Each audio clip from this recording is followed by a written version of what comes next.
Welcome to Nadvi Arabic Academy. मैं हूं शादाब नदवी और आप देख रहे हैं YouTube channel Nadvi Arabic Academy. Today we are going to learn sentence structure. अब तक हमने अरबी ज़बान में सारी चीज़ें सीखने के बाद अभी हमने लास्ट जो सीखा है वो हमने वर्ब सीखा। वर्ब में हमने पास्ट सीखा और उसके साथ हमने प्रेजेंट एंड फ्यूचर वर्ब सीखा। अगर आपने दोनों वीडियो अभी तक नहीं देखी है तो डिस्क्रिप्शन में उसका लिंक है या ऊपर आई बटन पर आ रहा होगा, आप यहाँ से देख सकते हैं। आज की वीडियो में हम सीखने वाले हैं कि हम स्ट्रक्चर यानी कि वर्ब यानी कि सेंटेंस जो अरबी में बनता है वर्ब के साथ, तो पहले क्या आता है, वर्ब आता है या सब्जेक्ट आता है या ऑब्जेक्ट आता है, या इंग्लिश की तरह पहले सब्जेक्ट आता है फिर वर्ब आता है फिर ऑब्जेक्ट आता है। आज की वीडियो में हम ये सीखने वाले हैं। हल अंतुम जाहिज़ून, आर यू रेडी? फलनब्दा, लेट्स स्टार्ट।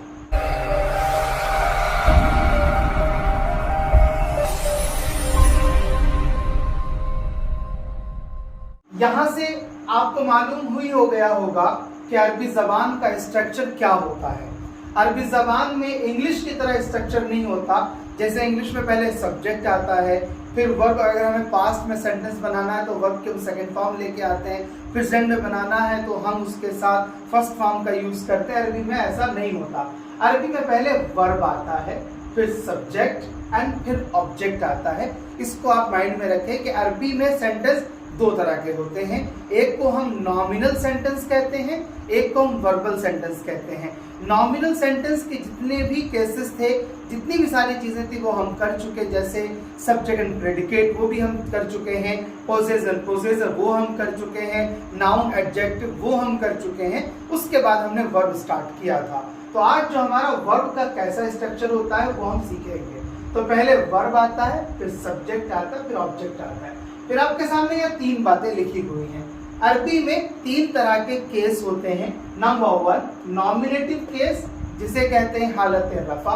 हालत रफा का मतलब यह है कि एक ऐसा लफ्ज, कोई भी लफ्ज उसके ऊपर जो है पेश अगर आता हो किसी कंडीशन में, सिंगल पेश आता हो या तनवीन आती हो, तो ऐसी सूरत में उसको क्या कहते हैं? नॉमिनेटिव कहते हैं। ओके। ऑपोजिटिव केस, ऑपोजिटिव केस का मतलब ये हालत नसब। हालत नसब का मतलब है उसके ऊपर फतहा आए, यानी कि डबल फतहा आए या सिंगल फतहा आए। ऐसी कंडीशन में उस वर्ड को ऑपोजिटिव केस में माना जाएगा। तीसरा केस होता है जेनेटिव केस। जेनेटिव केस में क्या होता है कि उस वर्ड के ऊपर जेर होना चाहिए, कसरा या कसरा की तनवीन होना चाहिए। अगर आपको अरबी जबान में कोई सेंटेंस दिखता है किसी भी बुक में और अगर कोई वर्ड है उसके ऊपर आपको पेश दिखता है, इसका मतलब ये कि वह नॉमिनेटिव केस में है। अगर आपको किसी पर जबर दिखता है सिंगल या डबल, तो वो ऑपोजिटिव केस में चला जाएगा। और अगर आपको किसी पर कसरा दिखता है, वो किसी भी वजह से हो सकता है, प्रीपोजिशन की वजह से हो सकता है, या वो मुजाफिले यानी कि पोजेसर बना हो उसकी वजह से हो सकता है, तो वो जेनेटिव केस में चला जाएगा। आज हम ये देखेंगे। आइए हम दो तरह के सेंटेंस आपके सामने लेते हैं। नंबर वन हम लेंगे, यानी कि पहले हम तनवीन वाला लेंगे, तो उसके बाद आपको सिंगल वाला बना करके दिखाएंगे वो कैसे बनाते हैं। उसके लिए हमने एक लेक्चर किया था, आपको देखना होगा। डेफिनिट और इनडेफिनिट का एक लेक्चर किया था हमने, वो भी आई बटन पर हमने दे दिया है, आप यहाँ से देख सकते हैं। आइए सेंटेंस देखते हैं। हमारा पहला सेंटेंस है a boy rode a lesson. तो ये तो इंग्लिश का सेंटेंस है। जैसे इंग्लिश में सबसे पहले क्या आया? इंग्लिश में आया सब्जेक्ट, उसके बाद आया वर्ब, ठीक है, उसके बाद आया आपका ऑब्जेक्ट। ये तो इंग्लिश का स्ट्रक्चर है। अरबी का स्ट्रक्चर कुछ ऐसे बनेगा। नंबर वन, सबसे पहले नंबर पे हमको वर्ब उठाना है, तो उसी को हमने लिखा है वर्ब। तो वर्ब यानी कि हमने देखा ये पास्ट है, तो पास्ट भी हम सीख चुके हैं। ये वर्ड भी हमने पढ़ा था रोड, और सिंगल है, यहां पर लिखेंगे हम कतबा।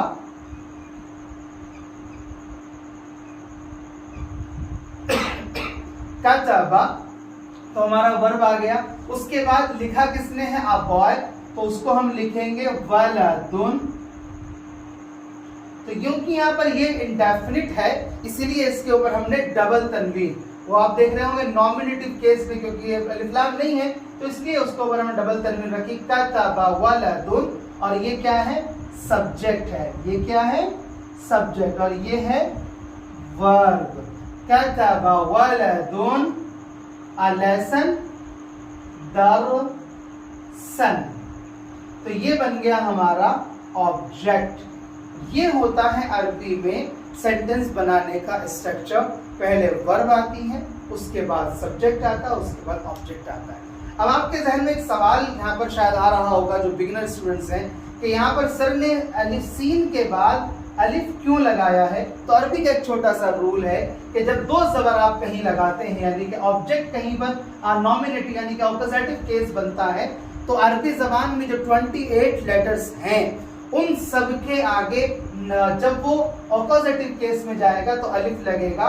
ओनली 2 वर्ड्स के साथ ऐसा नहीं होगा। राउंड ता और हमजा, इनको अगर कोई वर्ड आएगा तो इनके बाद अलिफ ऐड नहीं होता दो जबर की तनवीन आने के बाद। Otherwise every word you have to add अलिफ लाम, ओनली अलिफ इफ दे कैरी 2 यानी कि 2 ऑपोजिट, 2 फतहा। ओके, तो इसी तरह से जेनेटिव केस का एक सेंटेंस ले लेते हैं, जैसे अ बॉय वेंट, आप यहाँ पर लिख सकते हैं a boy went to school. Okay, अब उस अगर इसी की अरबी बनानी है तो हम लिखेंगे, वेंट को हम जान चुके हैं क्या कहते हैं, ज़हाबा, तो हम लिखेंगे ज़हाबा, ज़हाबा वेंट, वलदुन क्योंकि बॉय गया तो वो सब्जेक्ट है, वलदुन क्योंकि वो इंडेफिनिट है इसलिए उस पर अलिफ लाम नहीं है तो इसलिए उस पर वो कैरी करेगा 2 पेश को। ज़हाबा वलदुन इलल, तो यहाँ पर भी हम रखेंगे इला मदरसतिन। तो यहाँ पर जो है मैंने आपको बताया था कि जेनेटिव केस 2 वजह से हो सकता है, या तो वो प्रीपोजिशन की वजह से हो या वो पोजेशन की वजह से हो। तो यहाँ पर हमारा प्रीपोजिशन है इला, तो उसकी वजह से यहाँ पर देखिए मदरसतिन आ गया है। इसी तरह से ये तो दोनों सेंटेंस है, जेनेटिव तीनों केस इसके अंदर आ गए हैं, नॉमिनेटिव भी आ गया, ऑपोजिटिव भी आ गया, जेनेटिव भी आ गया है। अब आइए कुछ एग्जांपल्स और लेते हैं जो इंडेफिनिट सेंटेंस के साथ हों। फॉर एग्जांपल, द बॉय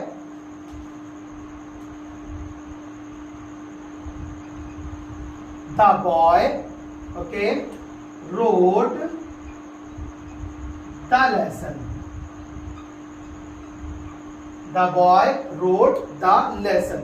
इसमें the boy हो गया, वर्ड तो हमारा वही है कतबा, कतबा, उसके बाद अल वलदू।